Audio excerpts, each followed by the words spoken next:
بسم اللہ الرحمن الرحیم۔ آج ہم بات کریں گے محبت کی اس داستان کی جو آج بھی عقیدت مندوں کے دل میں زندہ ہے۔ پانی کے بیچوں بیچ محبت کا وہ مزار جو سندھ میں بہادری، پاک کردار وفاداری اور ایک دیر پا محبت کی داستان ہے۔ کینجر جھیل، جسے عام طور پر کلری جھیل کہا جاتا ہے، جو سندھ کے ضلع ٹھٹہ میں ہے۔ یہ ٹھٹہ شہر سے 18 کلومیٹر اور کراچی سے 136 کلومیٹر کے فاصلے پر ہے۔ یہ پاکستان کی تازہ پانی کی دوسری بڑی جھیل بھی ہے۔ سندھ میں کینجر جھیل کے قریب ایک چھوٹا سا گاؤں تھا۔ دھوپ میں طویل گھنٹوں کام کرنے کی وجہ سے زیادہ تر دیہاتیوں کے رنگ کالے پڑ گئے تھے، کیونکہ ماہی گیری ان کا ذریعہ معاش تھا۔ لیکن اس گاؤں میں رہنے والی ایک ماہی گیر کی بیٹی، جس کا نام نوری تھا، جو خوبصورت اور جس کا رنگ چاند کی طرح چمکتا تھا، اور اسی لیے اس کا نام نوری رکھا گیا تھا، جس کا مطلب چمکتی روشنی۔ نوری کو چمکتی ہوئی نیلی جھیل کے قریب وقت گزارنا بہت پسند تھا۔ دوسری طرف جام خیر الدین المعروف جام تماچی بن جام کا تعلق سندھ کے انار قبیلے سے تھا، جس نے بہت کامیابی اور انصاف کے ساتھ سندھ پر حکمرانی کی۔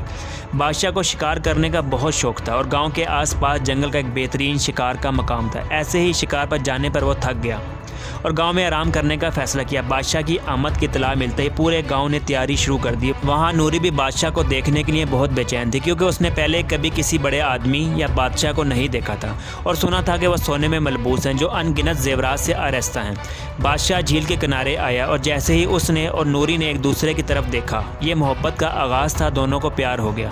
بادشاہ نے نوری کا ہاتھ مانگا۔ ان کی شادی کے بعد بادشاہ اس کی سادگی، عاجزی اور نرم سلوک سے بہت متاثر ہوا۔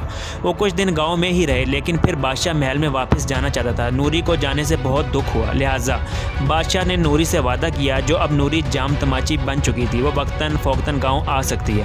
بادشاہ جام تماچی کی پہلی بھی 6 بیویاں تھیں، لیکن نوری بادشاہ کی پسندیدہ بن گئی تھی۔ اس وجہ سے دوسری بیویوں کو بہت بدگمانی ہوئی اور انہوں نے سوچا کہ وہ رائل فیملی کا حصہ بننے کے اہل نہیں ہے۔ چنانچہ انہوں نے نوری کے خلاف اس کے ذہن میں زہر اگلنے کی کوشش کی۔ بادشاہ ان کی زیادہ تر باتوں پر کوئی توجہ نہ دی، لیکن ایک خاص الزام تھا جسے بادشاہ کے ذہن میں شکوک پیدا کیا۔ کچھ مہینوں سے وہ اسے بتا رہے تھے کہ نوری زیورات چوری کر رہی ہے اور انہیں اپنے بھائی کے ہاتھوں گاؤں بھیج رہی ہے۔ کئی گواہوں نے یہ بھی بتایا کہ انہوں نے بھائی کو ہاتھوں میں لکڑی کا ڈبہ لے کر محل سے نکلتے دیکھا ہے۔ لہٰذا بادشاہ نے بھاری دل سے اپنی آنکھوں سے سچ دیکھنے کا فیصلہ کیا۔ جب نوری بھائی کو باکس دے رہی تھی تو بادشاہ اپنے محافظوں کے ساتھ وہاں پہنچا۔ نوری یہ دیکھ کر حیرت زدہ رہ گئی۔ بادشاہ نے اس سے یہ باکس اپنے گارڈز کے حوالے کرنے کو کہا۔ باکس کھولنے پر زیورات کے بجائے حیرت سے اسے کچھ مچھلی کی ہڈیاں اور بریڈ کرمبس ملے۔ اس نے نوری سے پوچھا، یہ کیا ہے؟ نوری جام تماچی نے وضاحت کی کہ وہ اپنے گاؤں میں کھانے کے عادی سادہ کھانوں کو نہیں بھولنا چاہتی، لہٰذا اس نے اپنی والدہ سے کہا تھا جب بھی بھائی ملنے آئے تو کچھ بھیجے۔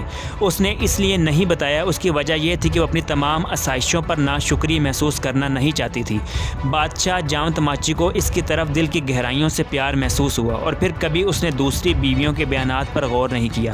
نوری جام تماچی کچھ سالوں کے دوران نوری ریاست کی پیاری ملکہ بن گئی، کیونکہ وہ معمولی اور نرم مزاج تھی۔ افسوس کی بات یہ کہ بادشاہ جام تماچی زندہ رہنے کے دوران نوری انتقال فرما گئی۔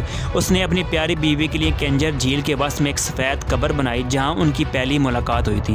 ماہی گیر کی بیٹی، جس نے بادشاہ سے شادی کی تھی، جب نوری کا انتقال ہوا، یہ پانی کے پاس اونچا ٹیلا تھا، لیکن وقت کے ساتھ ساتھ صدر ایوب خان کے دور نے جھیل کو بڑا کیا گیا، جس میں یہ مزار بھی آیا۔ عقیدت مندوں کی محبت دیکھتے ہوئے، اس مزار کا خیال رکھتے ہوئے، اس کو مزید پکا کر کے پانی میں رہنے دیا گیا ہے۔ نوری جام تماچی کو مائی نوری کے نام سے بھی پکارا جاتا ہے۔ مائی نوری کی قبر کے ساتھ پہلی قبر نوری کے مرشد شاہ ہوندرو کی ہے۔ ٹیلے سے مزار کو اس قدر اوپر کر دیا گیا کہ پانی سے یہ جگہ نہ ڈوبے۔ ایک اندازے کے مطابق یہ جگہ پانی سے 100 فیٹ اونچی ہے۔ معزز سامعین، یہ محبت کی داستان تاریخ کے پنوں کا ایک خوبصورت حصہ ہے، جس کو آج تک نسلوں نے یاد رکھا ہے اور آگے بھی رکھا جائے گا۔ معزز سامعین، اپنی رائے سے کامنٹ سیکشن میں ہمیں ضرور آگاہ کریں اور چینل کو سبسکرائب کر کے بیل آئیکن پریس کرنا مت بھولیں۔ شکریہ۔